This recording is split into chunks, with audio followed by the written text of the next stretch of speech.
Og Jesu navn så går jeg bare fra. Jeg er akkurat kommet hjem, men jeg har noen tankar, og kunne ikke bare gå fra. La meg si at det er hvordan okkara fudgjende Satan arbeider.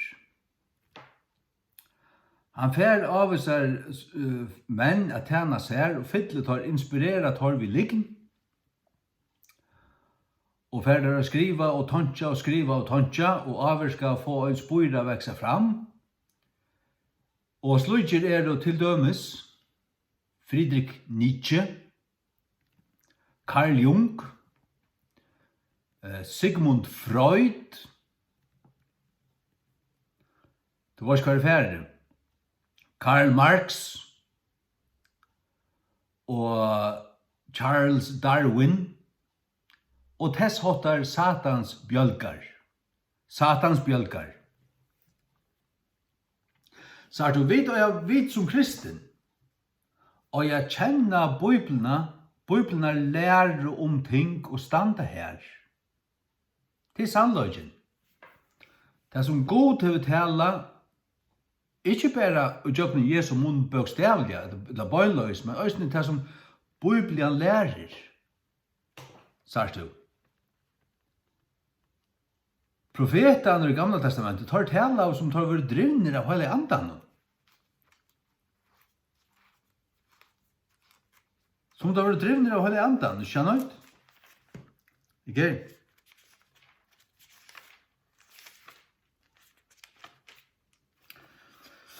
Søyden Peter 8:21, til at profetiet kom ikke i gamlare tog vi viljamanns, men høyleir menn Guds tala som tar var drivner av halga andan.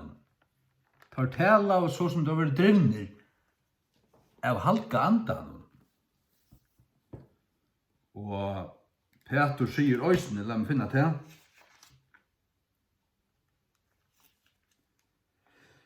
Fyrra Peter 8:11. Fyrra Peter 8, hva er elsker Guds ord?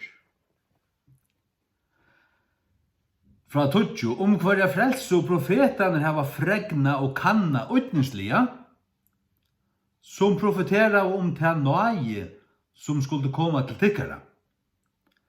Kannande hverja eller hvers hottar tui ande Krists, som var uitheimun, oppmalai. Ande Kristus er ande, var ui profeten, han taler, han visste dem. Det vil si at alle de profetiske skriftene, til uretner Østen Salmaner, og Moses var den største profeten i Gamla testamentet. Det er bare Moses som får høre til fra Herren at jeg skal røyse dem opp øyn til lykken. Og Johannes 8:16 sier, loven kom vi Moses, nøyen og sannløgjen kom vi Jesu Kristi. Gamla testamentet loven, Moses. Nye testamentet, nøyen og sannløgjen, Kristus. Så at anden som taler i Moses var også ande Krists. Ande Guds er ande Krists. Taler en i Moses, hoksa der til. Til halda at Moses er motsetning til Kristus, det er han slett ikke.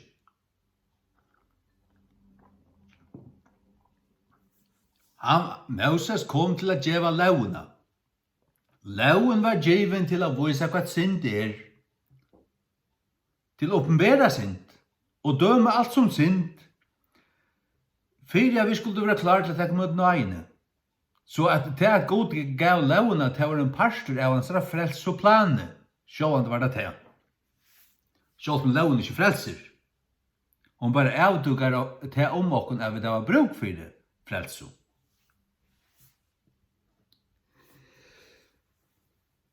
Jeg har hørt et år i det brukt som sexist. Og jeg husker hver man har funnet på hatt året. Tog at ødel år å lada. Og ødel år har en bagasje.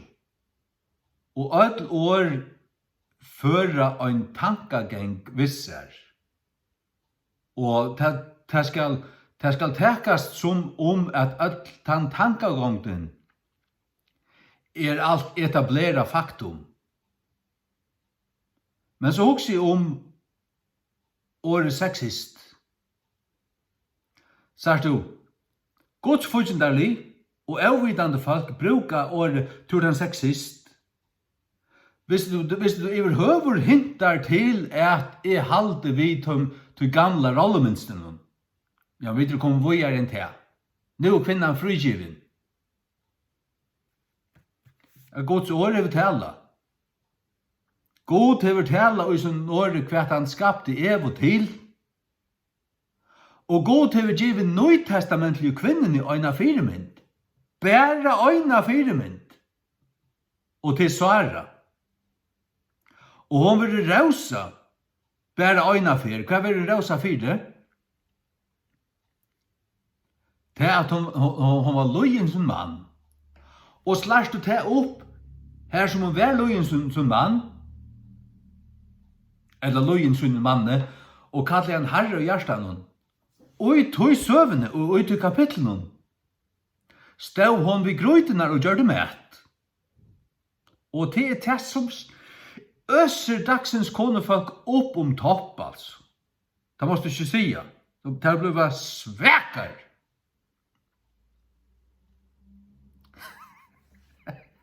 Det blir svekar.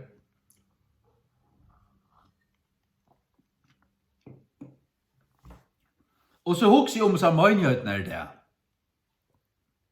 Det du vet, hese folk sin baptist, hver må det gengna til baptist, læra baptistene verilig så lut, altså, vera det så lut lært, og karismatikerne, altså, hva gjør hva ganger fyrir seg just møgnjøtene? De kjenner ikke sånne bøypel, de har ikke til å lære noe på plass, God skapte Evo til avvisting, og hon ikke kallmæver, og han atla, og han kjipa av god til å være undergiven som mann, undergiven. Hon skal akta han, og at han forsyrgjare, han verje, han forsyrgjare, hon ikke. Henne givet og atla av gode, å være mauer, og som mauer at være en passare, en røtjare, en gætare, en passare, ved hus.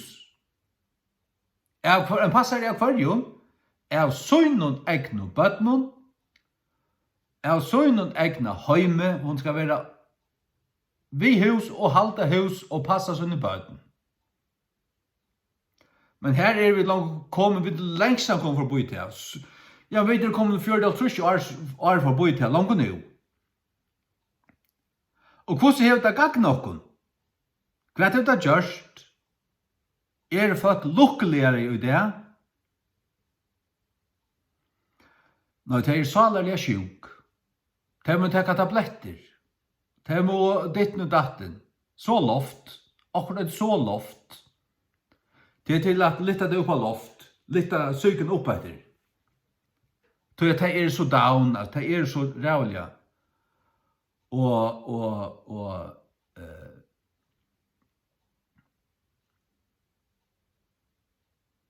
Konenar skulle kunna sia ett kvørst vid mannen, og sier han neka som helst, eller sier neka med over neka som helst, som hintar til at det neka moner, at hatt konefolk arbeid, konefolk plass og alt det her, og så du bare sexist.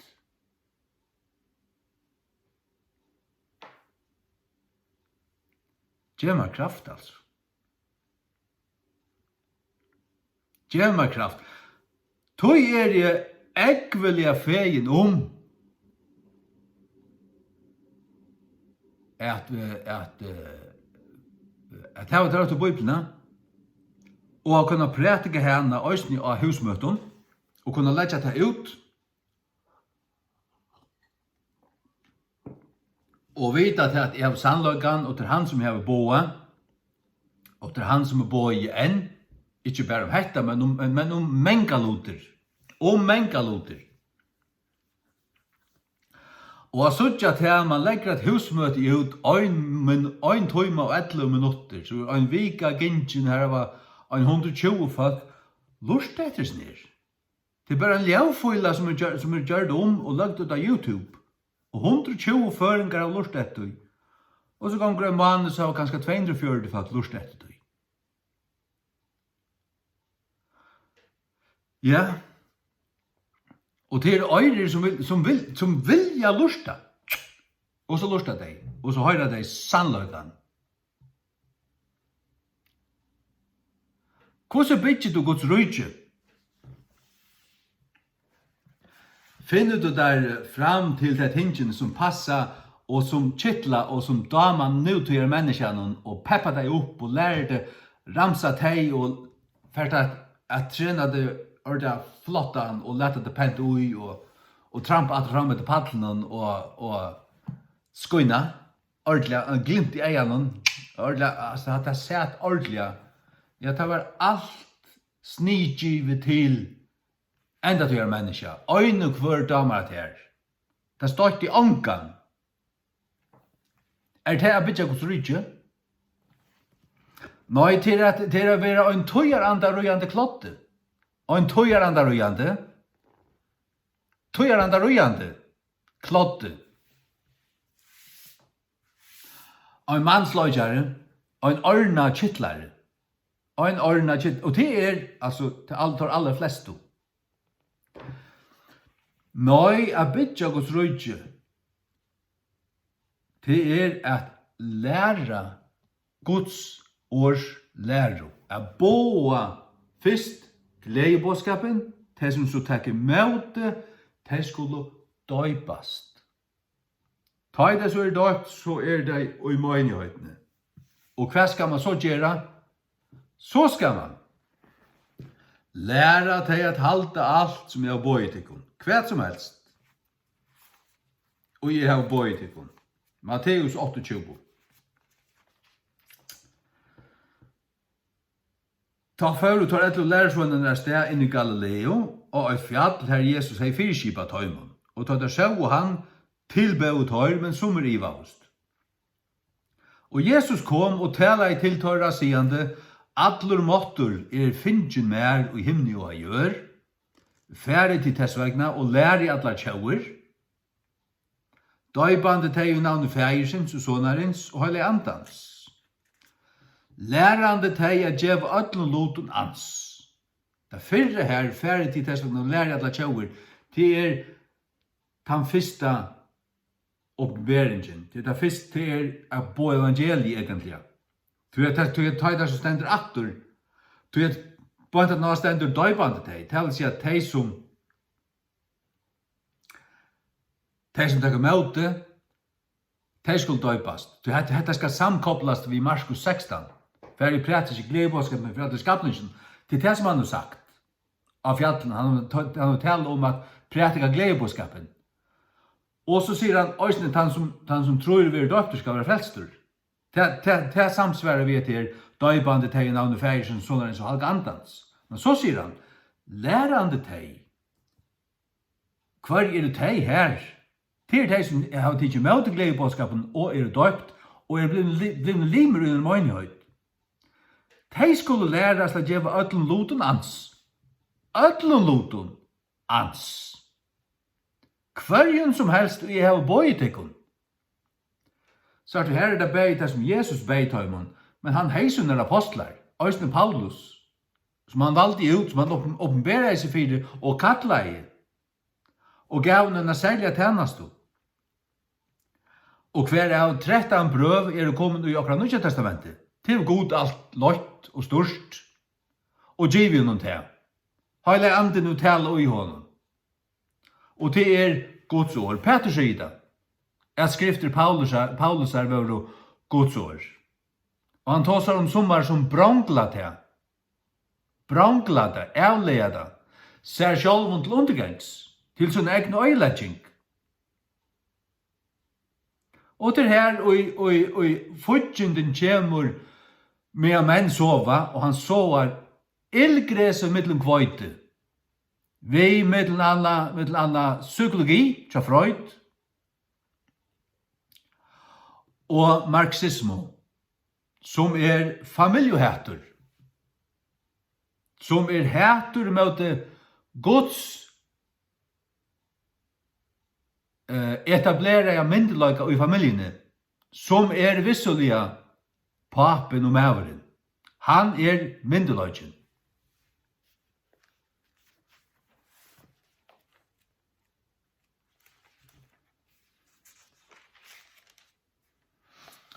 Fyrra Korint 11. Vere til etterfylgjarar av mer, enn ta ons og øysni av Kristi.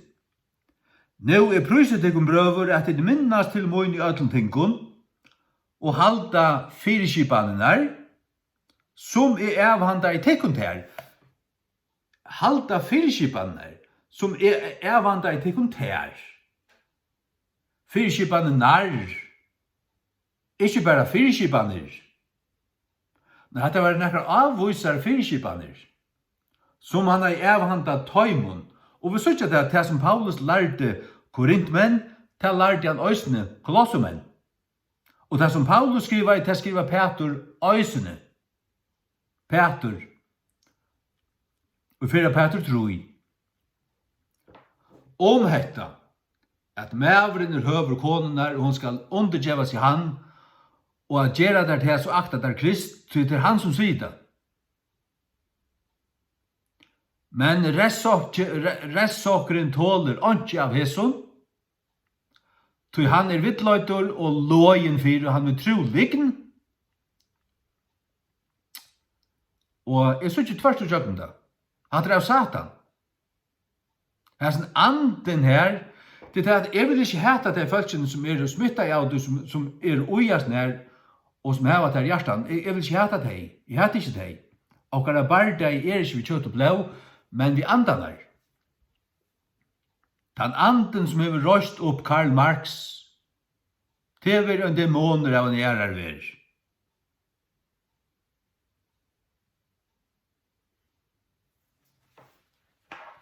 Vi leser videre.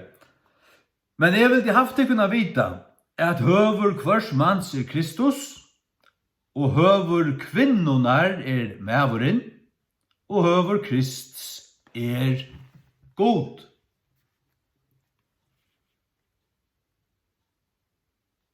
Høver Krist god.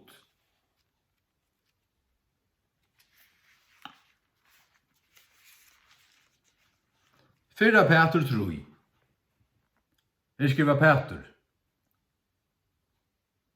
Lukka løys til ekta konur. Vær i undergivne fyrir tikkar ekn og ekta mannen, at om nekri lui ikkje årenon, tar røysne med 8 år vera vunner vi etferden til ekta konen.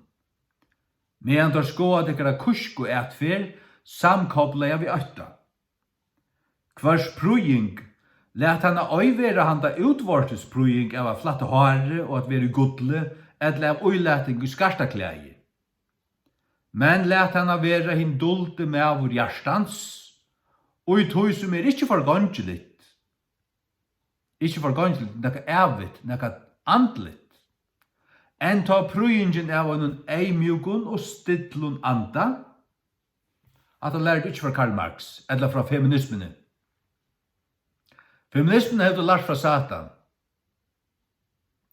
som i aksjon gods av miklum vid, og jeg bare ikke fyrir du.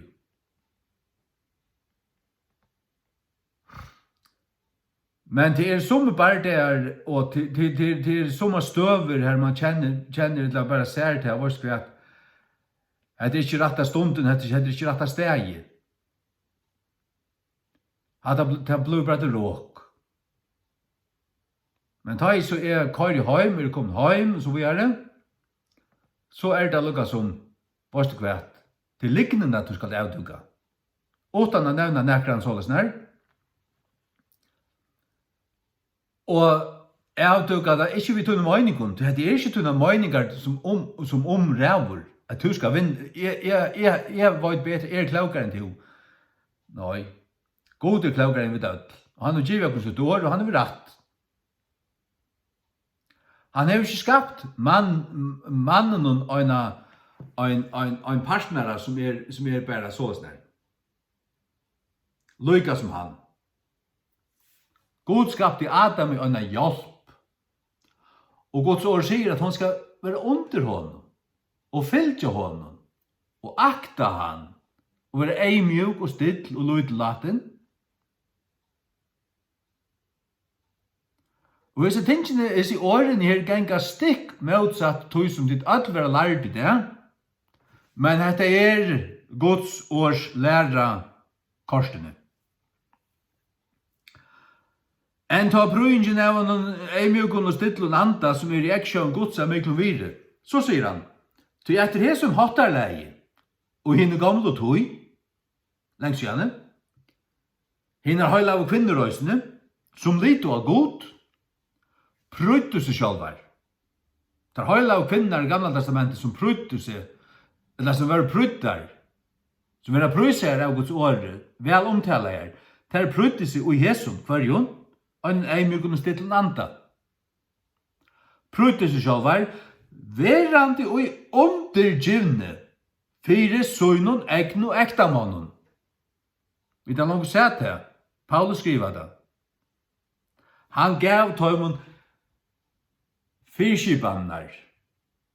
Hva er han heian disse fyrskipanar? Det er fyrskipanar som finnes i Guds åre. Paulus har ikke funnet på det her. Han forsøker ikke Paulus av meninger. At det var Guds års lærur, og apostlene var samtidig her. Og at det stender i Guds åre, og kallar til det tryggvande, så det at være tryggvande per definisjon, ein som legger seg etter, så det ein tryggvande burde være bliven til ein disippel. Du har hørt evangeliet, og du har sagt ja til Jesus, og han døg for det av krossen, og du har sagt takk. Og nå kallar du til kristna, og kristnan. Men du legger ikke ui hva Guds ord lærer, du kan ikke fløyta mer av det. Det utrolig vanligt, og Guds års vanvirligt. Og Guds ord sier enda til at slika koner som så løys, der Guds spottare. Der spotta Guds ord, vi ikke at akta det. Og det just og jeg som tenker om her, at det gjør det. Det vil være feminister, og i stedet for det bibeltryggvande. Og du bibeltryggvande, så du en som ikke bare tror til Bibelen, jo, Bibelen er sannhet. Hun er rett. Jeg leser så øyene og finner det hva han sier, og akta henne. Det det som Jesus mener vi til han sier, at djeva ødel og loton ans. Hvordan gjør du noen ans? Til vi at gå etter du, og kjenne det, og lære det, og vite det, og fylke det. Så du gjør du ans.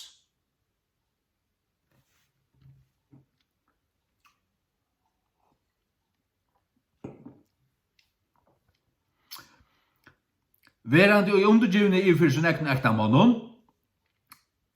enn ta som Sara, Lydde Abraham, lydde den var ikke akta i. Kallande han Herra, når kallade han Herra, ta i Herren og tvar ønglar kom vid til Abraham og i Genesis 18. Abraham la utanfor kjaltet, Sara var inne i kjalten.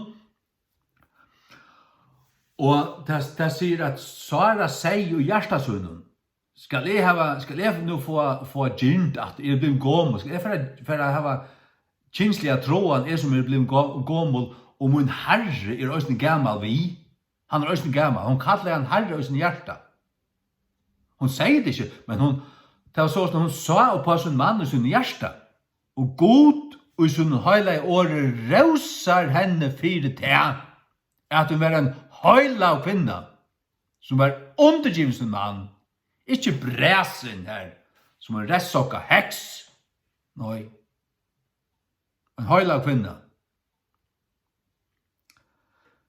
Så sier Guds ord her, hvers døtur tid så langt som det gjør vel, og ikke rattar fire nekkere rasslo, så at tann konan i Gamla testamentet som blir sett fram, bare som firmynd, og som tid skulle være, så at vi som er rettutgjørt av trygg, vi være kattlet i Abraham var kallat av okkara troar fægir til han den fyrste som hei til at trunna som god ville suttja. Han kallat han ur Kaldea og han løyte han inn i Kanans land, ikke nøyt? Og Abraham var rattvus gjørd ut til at han hørte han troe gode og akta i. Han var rattvus gjørd ut til trunna som han hei. Og han kallat av viner gods. Og til en mynd på at det er rettvisende vidt, og det her vi trygg av Jesus. Det er en mynd, tog han kallar okra fægir. Men tid, kristne og kvinner, og i Nødja testamentet, er å kalla jer til at vera døtur svaro. Når du hørst her, og gjennom babsamøyne i fargen, etla og kjeltene, etla og asene, etla og jeg ser løvdene, tar du ikke. Hatt er opopulært. Hatt er ikke politisk korrekt. Altså, at du der bytja en møgnighet, bytja der et hus og få 100 av folk til å komme, så kan du ikke stand og si hatta. Hatta gonger stikk og i møte tøyerandan. Akkurat. Stikk i møte. Ja, men hver er det som gonger stikk i møte Guds åre? Tøyerandan. Og hver er han? Er han fra God? Er det Guds ande? Bibelen sier mer at alle heimene ligger i vansko. Og Bibelen tåser om anda hese heims. Anda hese heims. The spirit of this world. Han er ikke gode. Men vita finnes andan som er fra gode. Ikke andan av sin heime. Det strøyer med for nøren.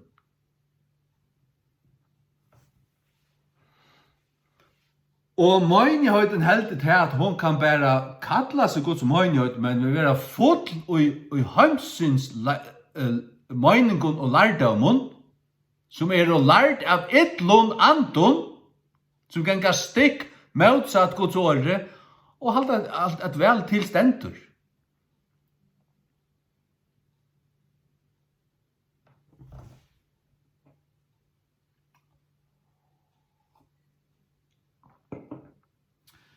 Hver er frukten veri av kvinno frugjeringene? Ja, hva er hun blevet sett fri fra? Hun blevet sett fri fra at vera under mannen. Som Guds år, her god har sett henne. Hun er fria fra at vera iverhøver bunden at mannen. Jeg er ikke ondalt så at jeg føler at jeg er i sin hjerte og i sin anda er forganda her. Er neka som helst så fer at det er rydsombøye og be om skilsmisso. Han er omgjørlig, altså. Han aktar ikke med. Nei, han har ikke akta til. Han har ikke akta til. Til han forsteg.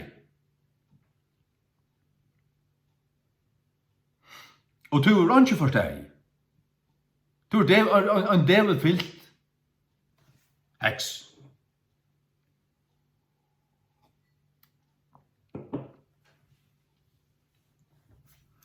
Og hva er det så hent? Så gjerne alt det beia i trusjonen, hver man kan spåre det alt til i fargen.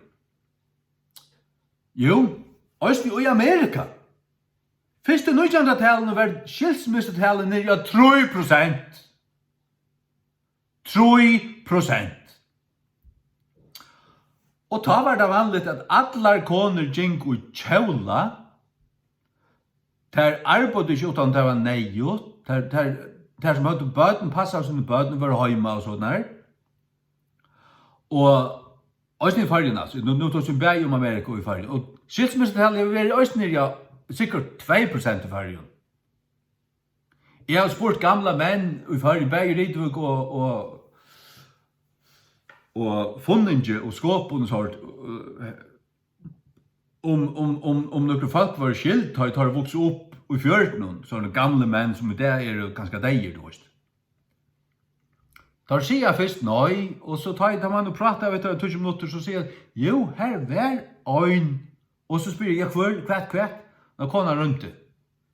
Ja, spyr bort, hva annet kunne det være? Spyr bort.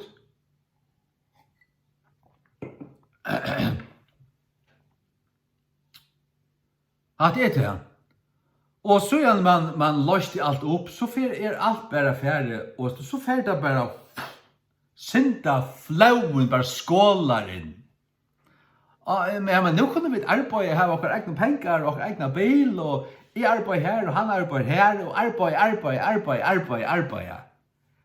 For et hus for 4 millioner laksår. Det var angallig å betale da. De tar nesten kjøpt til alle renter.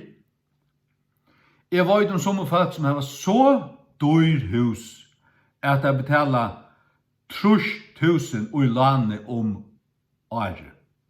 Og det minkar, det sast nesten ikke til et år i færre.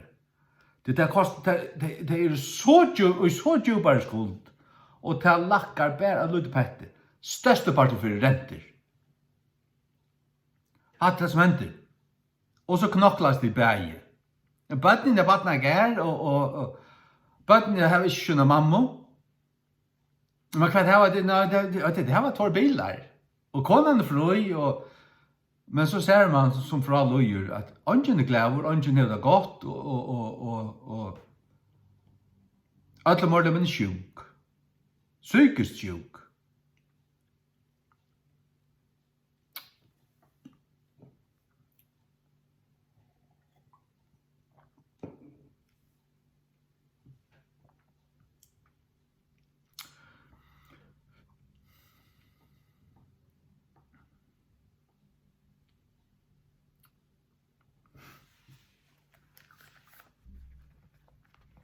Hva det rette?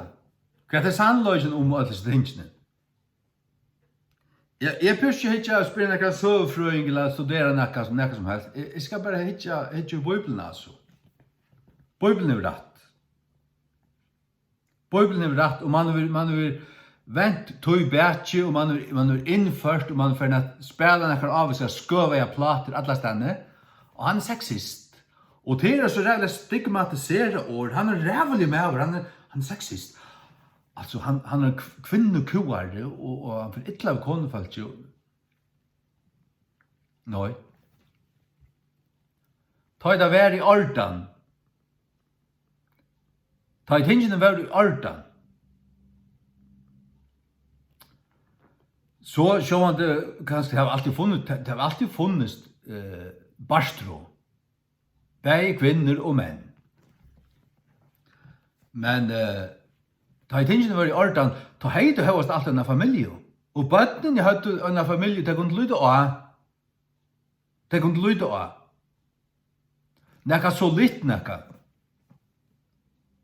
Jeg minns da jeg var smadranker, jeg hukte på ringen til pappa og mamma, og spurte det hva det mest, og hva, når jeg var gift i kyrkjen her i Rydvik, det hadde lov god, det skulle alltid sammen, omkant fra kornøren, og det var det.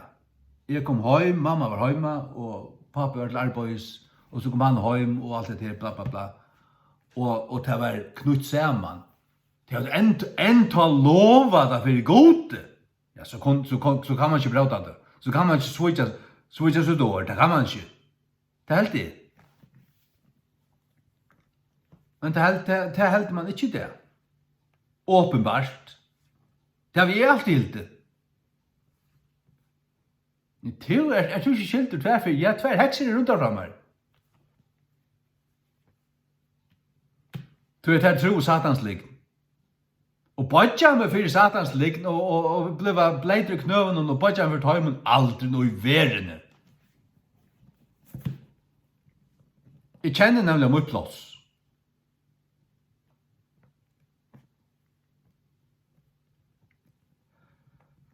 Og kjenner Guds års lærer, og det er alltid rett. Jeg har sagt hva henter, og så er du, det at en kjensforvirringeren og sodomi og alt det kan skåle inn nu, det tror jeg det næsta sti av løgene.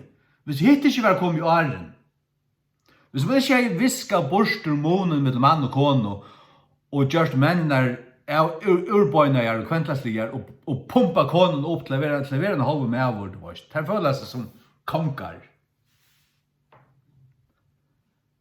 Hei man ikke haft gjørst det, så har jeg tatt rett av janveien veri her. At konen skapt, så du, Satan vil fylla konen vid luft, høydar luft og lign, og djeven av ideologier, og få system og alt system, alla heimskipanna som man og media og alt. Halda vi henne, og duppa henne, og verja henne i sin fannaskapet. Og hvis mævren skal på nekra måte være gammaldags, eller halda sannløkan fram, Guds ord sannløkan, så vil han stigmatisera over. På en av veien, altså.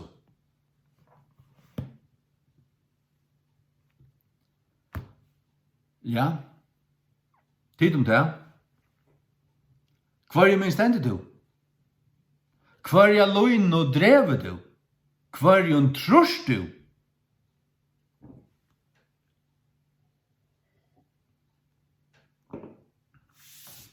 Hvar er en trus du? Jeg minnes da jeg vaks opp av Kroagil i Ritovik. Vi hadde en stationcar kvitan, Mazda 323. Pappa kjøpte han brukt han for 15.000 kroner. Han åtte vid i Aravus.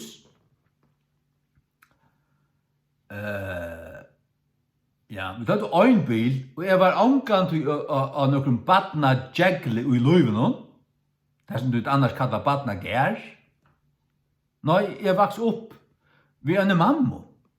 Tog mammene som bär mig under bältet i 9 månader, som födde mig, som tar jag mamma för sitt baden, så har hon sterskare känslor, och baden har sterskare känslor till mammorna, nej sterskare än till pappan.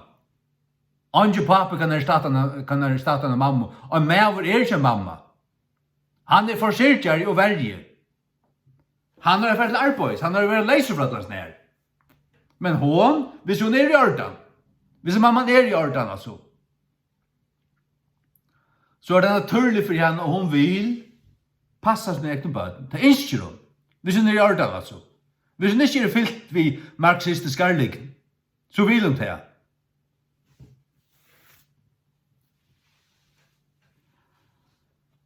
Og barnet, vet du, hvor tenkslene og kjentlene så sterskere mellom mammen og barnet, til tog at barnet vaks opp inn i øymammene, til gitt i mammen, til livet av mammene. Og mammene bor i et her og føtta. Og i vanda for sånne løyve har hun føtta. Og ta i god spyr Israel om han kan du kunne glömt hei, så spyr han, kan en mauer glömma sitt brøstabaden? Det er baden hun har født, og det er som hun så i, så sier han, ja, hes er mer glömma. Ter kun du glömt, men jeg glömmer aldri en tikkun. Og i munnar leggvar har vi rist til, sier han så. Og i munnar leggvar, hvordan? Ta i Kristus døy for jokken. Ta rist i han, mot navn og tort. Og han hikker på sine leggvar opp i himmelen, han ser neglamersene. Jeg døy for hantan og hantan og hantan og hantan. Og for det. Men han sier, det er kun du glömt. Men grunnen til at jeg sier at det er, ta i god skal tepe en sammanbering, så er det kvinnan som har født badene. Kun du der glömt? Det er ikke til. Men så sier han, jo, det kom til deg. Så utrolig det er.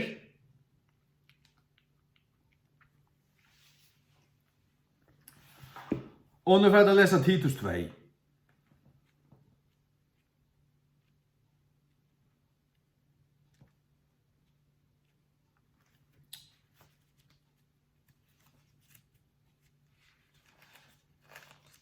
Hvor jeg tog så snakk om at her, tog jeg til tror jeg snakk til at her.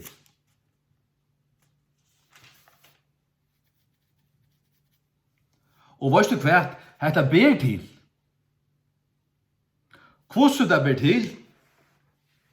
Sjalt om prisen så høyer, jo, det ber til. Skal si det hvordan. Vi tar at man får atter til det gamle at hver lydel familie ikke pjøvst at øye en allmektige borg. Nei, vi bygger kjattlaren til foreldren som er et eller annet, eller vi tver familier som tatt knuttar, vi ser man kjeipa et hus, vi har en mur, til dømes abbe mine foklafyrir. Han og Bodja hans er dølt og et hus, tar støpt og en mur i middelen. Man måtte ut for å være inn til kornør, men det gikk og inn og lant og breier og mjölk og bla bla bla. Jeg minnes vel til jeg var inn til Abba i Foklafyrir, at så hørte man om det var inn i himmelen, hørte jeg snakke og sånt. Nu var det inn i himmelen.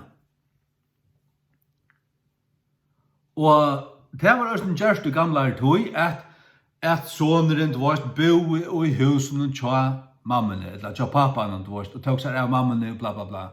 Eller ganske flere bøten, men øysene, hvis du ikke hever det her, hvis du hever en gau vin, en hjertavin, og to er gift, og han er gift, tid av kursen av familie, men tid er å lykkes som tøtt. Tid om du øysene bo, så eller så, i samme huset. Og dølt ting, eller flere familier. Vi tar oss ikke om kommunisme, eller noe så tulligt. Men i stedet for at öll tykkare inntøkka skal færa til lån og lånskjöld og renter og sånne, så er byggva saman. Nu mener jeg altså sunt og rætt og bøybelst. Det er sånn er det tåsjum til. Og det var gjørst, og i bøybelskart høy, det var alltid vært gjørst. Det er nekka nytt at hver og ein skal hava sånne allmektige borg av byggva i. Og tvar bilar og bla bla bla. Og hvis mamman er heima og passar badne, og det er ikke plutselig for badnagær, så har du bare ein bil, og plutselig ikke betala nekra badnagær eller nekra som helst. Og mævren arbeid så nek som man kan. Fulldags arbeid, ganske partier arbeid i øysene. For jeg forsyrtja. Men at det byggva såløsne er at et annet kvart har kjøpt et rævlig bøylet hus, utanfor høvesteger øyskilt og et eller annet sovrit.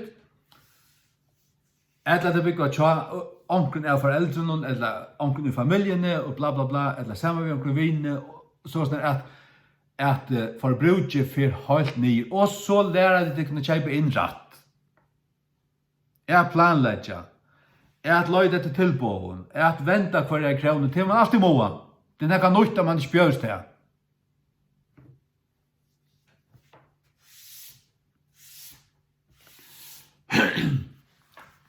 Titus kapitel 2.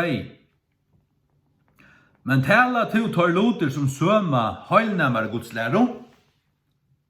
Tala to tar loter som søma heilnæmare Guds læro. Speak thou the things which become sound doctrine. Sagt du tar det Guds røyna ekta år, så minnes du hvert år.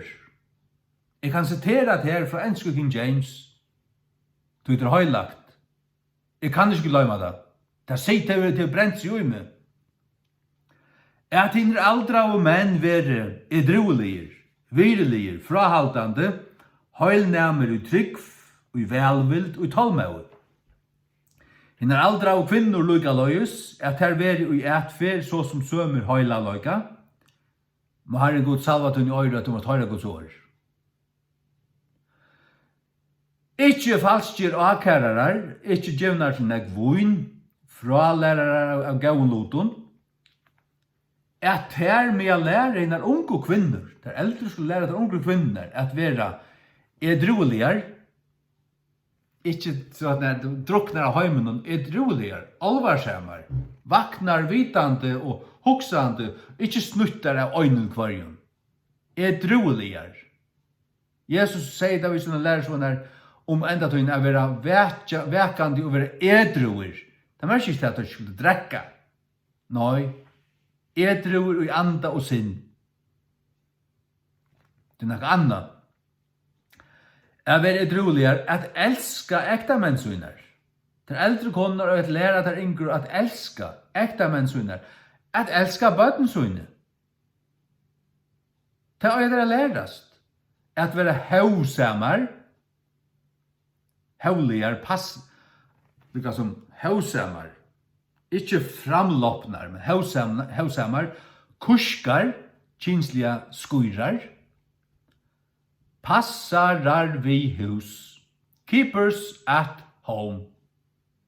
Hata sier King James, hata sier òsne Geneva Bible, som var fyrsta enska reformationsbibeln, som John Knox og tar tøyt nere i Genève til John Calvin, og som fyrst fyrir kom ut i 1500. Hun sier òsne keepers at home. Gauar, Lutnar fyrir sunnen ekn og ektamonnen. Han sier det aftur her. Petrus sier det òsne, og Paulus sier det erastane i 4:11 vi laust og Janne. Det stender òsne i Efesus 5 og Kolosserbrevet 3. Efesus 5, 24, Kolosserbrevet 3, 8. Og erastane, bla bla bla. Lutnar fyrir sunnen ekn og ektamonnen. Så stender grunden at Guds år veri ikkje godspotta. Fyrir Guds år ikke skal bli godspotta, til det høylagt. That the word of God be not blasphemed, to blaspheme, til å spotta god, nekka som goddømligt. God bor i sin år, hans år Jesus, av Jesu navnen Guds år, og dette Guds år. Så Jesus knytt seg et sin året. Guds ande honker et Guds åre. Guds ande kommer til Guds åre vil tala rætt. Så hvis unga koner ikke hausamar, kuskar, passar vi hus, gauar og lutnar for sin egen ektamann, hvis det hausamar, kuskar, ikke vil jeg være passar vi hus, der feminister, marxister, og skulle jeg med sagt noe som løytest bibelska lærer, og han en sexist. Han sier at koner er ikke mat. Hei! Ja, tar jeg der. Gauar, ikke gauar, ikke lutnar for sin egen ekta mannen, og han skal akta med.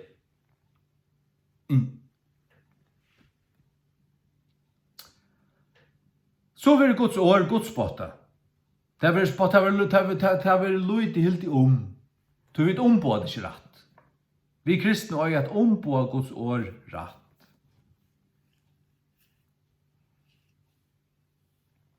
Det er min bøn og det er mitt innskje. Og jeg vil halde av fram og prætika Guds år. Og til forskrifter som lærder i Guds året, særlig at her og mest her som mest trønja til. Og hva det som mest trønja til? Jo, til det som allerminst vil prætika. Det trønja mest til. Og her som største avkøringene til møte kristne familjene. Vi kvarjon, når vi lignar konsepten.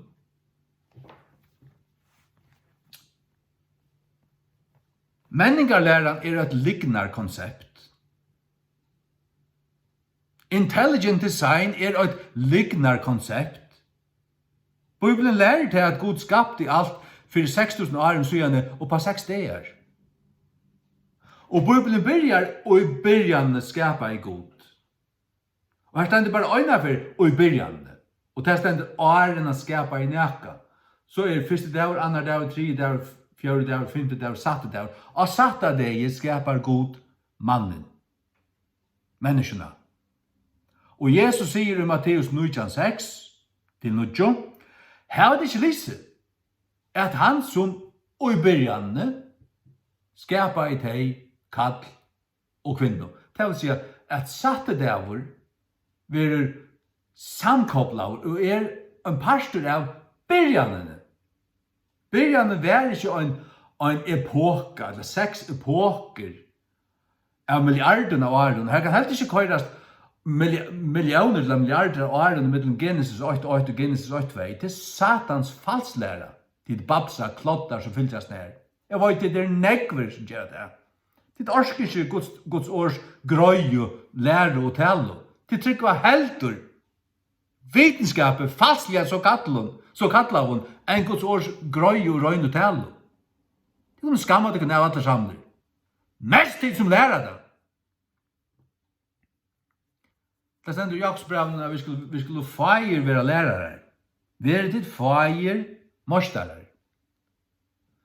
Til at vi skulle få til sverere døm. Tid som lærer Guds ord, ikke lærer det rett. Tid må stande svars.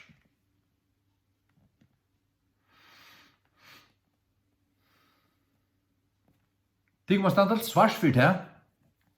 Og tid må få en sverere døm. Det kommer kanskje å koste der, ikke bare øyne til 2 støyner i kronene. Ja. Og løsens kroner. Nei, man mangler ikke støyner i kronene, tja der. Nå, men dømeren er Guds. Jeg sier bare det som Guds ord sier. Læt om åkken lære Guds ord rett. Og bytja Guds menighet rett. Og årsens kletta grunn så stender hun. Og så standa øsne menneskene. Jeg husker om det, men jeg husker om det gjør. At jeg er bliven så høyt av almindelig negv sterskere som kristen enn hva det nekrande jeg har vært før. Og øsne mener Jack, her Jack satt i middelen 100 av falkon og hei viner her og var enda begynne tala og henne framt i heimansjøvnen etla. Parstvis øsne i kjelten i ena tog Arndu Arndu gasta gengar og så gjør. Og nu har du bare tøyt bøyblene og tid møtast øyne for måneden. Hvordan har du det? Omgående haft det bedre. Jeg omgående falt med sikrar og tryggar og vissar og i trunn og i ætlun spørningen som er veit, det er sånne ting som ikke er ordentlig avklarer om enn. Jeg lette litt her hukse om det boi etter det. Herren djever meg det i sunn tøyma. Men de tingene som vi tås om, de tingene som vi kjenner og som vi vet og bla bla bla, det som er ordentlig etableret, som jeg ser som anden og djever meg. Så er det her pjøst ikke at puskast. Jeg pjøst ikke for å puska fløta, eller blanda saft, eller sodava, eller gløgg. Jeg pjøst ikke for at nekka som helst, bla bla bla bla bla bla, det er gjer i øysene, men det er privat. Men hvert er likelen til styrkene? Det er en grundig kunnløyde til Guds års lære om ødelting. Jeg veit hatta. Det gjør meg fastan. Jeg stande av kletten. Jeg har lært og veit. Og i det dagliga så ville feien døyla vi ankron, så at man skal ha tøy, og det skal være rett av løtan, og det skal være øyn som teker med det. Øyn som sukar. Altså, det er ikke sånn at jeg tror ikke litt å bruke min tøy og orsk og slette vatten og gass, og så bare råke min døyla.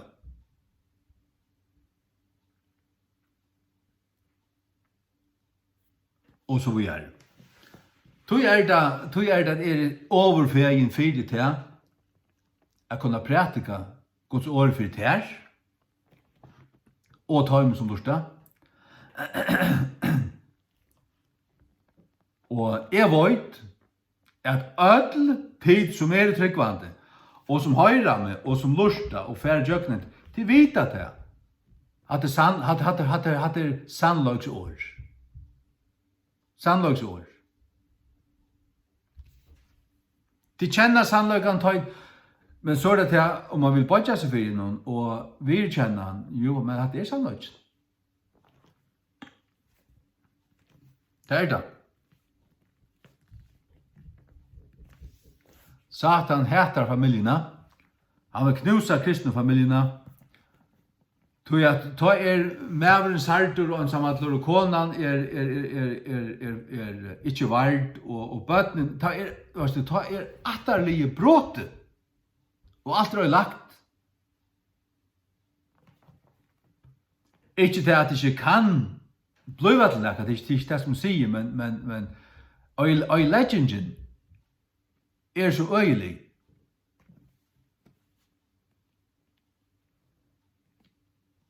Og legenden så øyelig. Og ta Paulus skriver til Timotheus og Titus hvordan møgnheten skal skipast, hver kan være en hyre, en biskopur, og hver kan være eldstar og degnar. En eldste til en limur i eldsta ranen og i møgnheten. Det er ganske skjei menn. Det er alt menn.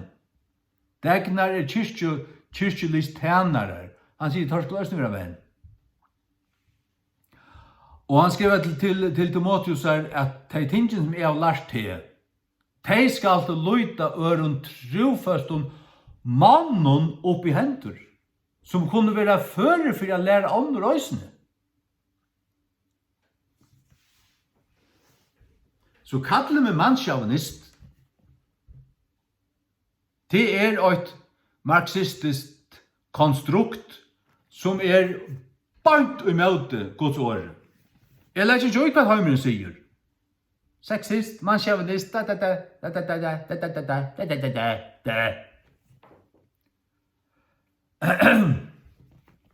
har ikke respekt for det sånn her. Jeg har ikke respekt for det. Og bergist ikke vi holdt blå, men bergist mot första dömen om 8 la mig läsa det. Efesus 6. 12. Då vi bergast ikke mot kjøtt og blå, men mot första dömen om 8, mot stjärnar og noen av myrskri hesar veraldar.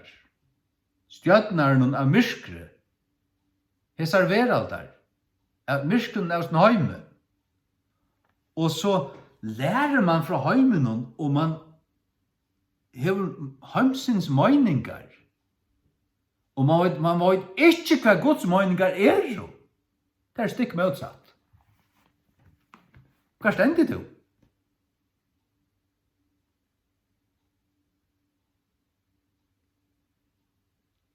Heldet du vi rettsatsjonen, eller heldet du vi Guds ord og tog mannen som på Guds ord og taler det?